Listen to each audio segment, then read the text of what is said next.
Namaskaram and hello again. I'm Arjuna, Justin, whichever, fine.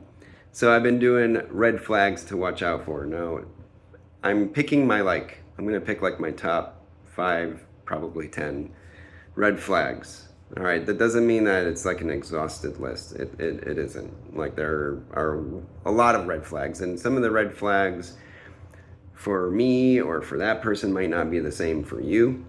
I'm sure you have your own, just as I have, a few of my unique ones as well, and that's okay. I'm just going off of the big ones, and some of these seem like they're obvious. They should be to most people, but life's complicated, and we find ourselves either in complicated interpersonal connections or we create them probably subconsciously.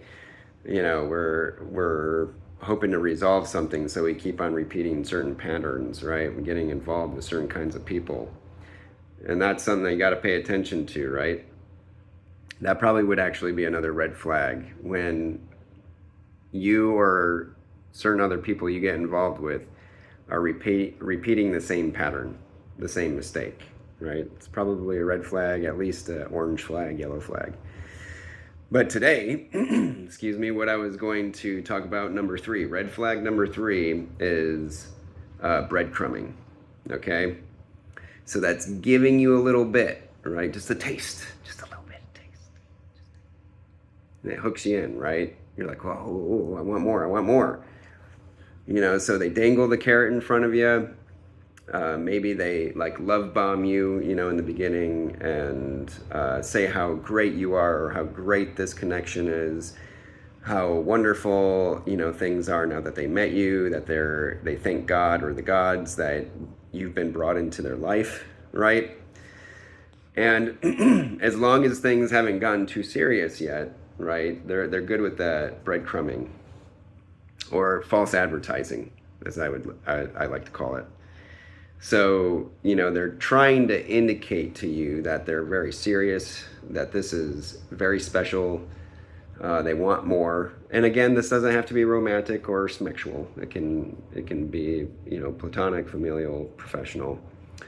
And so they just, drop these little crumbs and a little trail for you to keep following. And I will say this, many people probably aren't consciously aware that they're doing that. Because maybe even they themselves believe what they're saying. Okay? It's very possible. I think that happens to a lot of us. We get caught up in the moment, or maybe there are certain things going on in our life where we're just not having that good access. I was talking about the head, heart, body, spirit alignment. So we're just going along with it, and it's that time in our life, that point, that kind of energy, and we're not paying attention to all the other deeper processes that are going on in our operating system. So they may not be even consciously aware of it, that they're doing that. I think most people, their higher self is aware of it, and their ego is like, no, it's okay. You need this. You need what this person is offering you, whether it be attention, validation, right? Whatever it may be that they're getting out of it, the ego is saying, yeah, just keep doing this. This is great. Yeah, good stuff. But if you have your intuitive voice inside you saying, this doesn't really seem equal, or this doesn't seem like there's good reciprocity here. Like I keep giving a lot more and I'm thriving off the breadcrumbs. And maybe that is very true. You probably are thriving alone on those breadcrumbs. But that says something about what I've said in previous episodes, what your self-worth, like how you view yourself, your own self-worth. Like, oh yeah, this is this is the best I can do, or this is the best that I could even possibly like, ask for. It's not good, friend. It's not good, right? Just like getting involved, thinking that you can only do, get away with, getting involved with people that are mentally, emotionally unavailable or taken already. Like, no, you can do better, and you deserve better, and you don't deserve to be the person that causes a bigger mess. There I am. Hi. Okay, I'm in front of a mirror, obviously. So, it's making me face myself.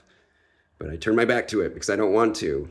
Ooh, there's a lot of deep psychology going on in there. No, I'm waiting for like laundry to get done here. That's why I'm close. So breadcrumbing though, if you're noticing like, am I being breadcrumbed? Am I actually falling for this? That should be a big red flag to you, especially if it goes on for months to years. There's got to be a point where it's like, especially if maybe other people that really truly care about you are pointing out like, this doesn't really seem like, a relationship where there's more of an equal give or take. And yeah, I know relationships, sometimes you have to give more because the other person's going through stuff like that. I get that.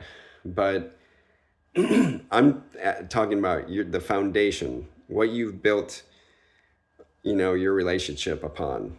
If the cornerstones are you're always chasing, you're always going after the breadcrumbs, and they keep sprinkling them out there for you here and there, those aren't good. That's not a good foundation. Those aren't good cornerstones to be building up like, this super committed, exclusive, long-term relationship. Okay, it isn't good. And usually, which we'll go into future episodes about red flags. So breadcrumbing, you often see this with other unhealthy behaviors, attitudes and perspectives. If someone's habitually, consistently breadcrumbing you, they're most likely doing other things too, or they will. And that will probably be things like deceiving you, manipulating you, the gaslighting, blame shifting, deflection, ghosting, right? Stonewalling, all those things. And you will end up driving yourself crazy. You'll let them drive you crazy, and they'll whitewash everything to where you will think that you're a horrible, bad person and that it's all your fault. I've seen this time and time again, okay? And maybe you weren't a saint. That's most likely true. And you decided to engage in it, and you decided to say, yep, this is the best I can do. I should put up with it. And I should keep giving. And I should also keep giving this person multiple chances to do the right thing. Like, you have to take accountability for that. But at the same time, I see these people that genuinely have good hearts, big hearts, right? And they just want to love somebody and be loved back. And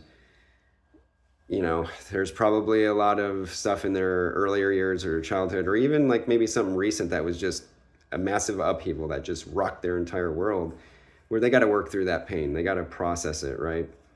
Because that's not healthy to just like, I just want somebody so bad to love and to love me back. Because it goes back to what I was saying. The number one thing you need to do in your life, this life, the next life, doesn't matter, is to love yourself, to respect yourself, to focus on your healing, your advancement, your growth, okay? Whether you believe in, reincarnation or not, and you feel like this is the only life you get, well, make the most of it then. And that starts with you, your relationship with yourself, okay? You don't deserve breadcrumbing, and don't you lower yourself by one, either accepting it, or two, you doing that to other people. Don't breadcrumb other people. That's not okay. That's not healthy. Like, we'll do it once in a while, like, you know, if it's something that's like isolated incidences, okay, we're human, we make mistakes. But if you're consistently doing that, whether you're accepting it or giving it, girl, dude, girl, that ain't good. That isn't good. It's not good for you. It's not good for the other people, okay, involved. It isn't. And you're enabling this person. If you're always accepting the breadcrumbs, then you're also enabling this person. And this goes with any other red flag. If you are accepting it, right? If you're accepting these toxic, bad, disrespectful behaviors, then you're enabling them to do so. You're saying, yeah, walk all over me. Yeah, keep doing this, because not only do I love this so much, but like you're just gonna like becoming a better and better person doing so. You know, that's not true. You're degrading yourself, you're debasing yourself, you're engaging in unhealthy behaviors, their behaviors, and then your behaviors are coming out that are unhealthy, and then you're enabling them to do that instead of, you know, I've heard this from several different people too, and it's so spot on. Let them lose you. Walk away. Easier said than done, I get it, but walk away. Sometimes you have to run away. Just run. Sprint. Okay? Let them lose you. Let them figure out what it's like to lose such a precious gift in their life. Because if you're genuinely trying to be you, you're trying to live your most authentic self. I'm not saying you got to be perfect. Very few people get, attain that level, right? The point is, if you're really trying to be your authentic self, right? You're trying to live in your higher self, then that is a gift. You are spreading a lot of light in this world that's full of darkness and confusion. So people are lucky, they're fortunate, they're blessed to have you if you are honestly trying to be your most genuine self and work on getting to your higher self. Then it's a blessing in this world. I talked about my Japanese mom, Michio. She was one such person. Beautiful soul. And this world was lucky to have her. So let them lose you. Let them figure it out. And guess what? If these people never figure it out, if they go their whole life thinking that this is, oh, it's so much better without that person. Wow. Okay. Then that tells you a lot where they're at. They are so stuck in their ego. They are so stuck in this lower operating system. Yeah, go have fun. Okay? Most likely, most of these people, at least by the end, if they live an old life, to old age, a long life, chances are at some point before they pass, they will come to their senses, but then they'll know it's too late at that point. Most of the time that happens. I've seen it happen.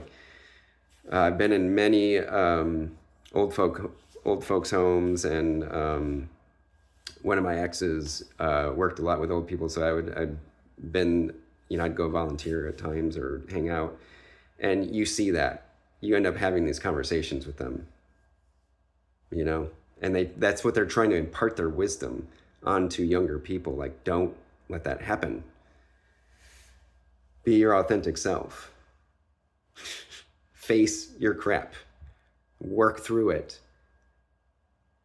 So, and if they never figure that out, then you dodged a bullet, my friend. You dodged a bullet. It may not feel like it, but I guarantee you, once you start having the self-love, self-respect, you're good with yourself, you'll appreciate, yep, that person, I learned something from that relationship.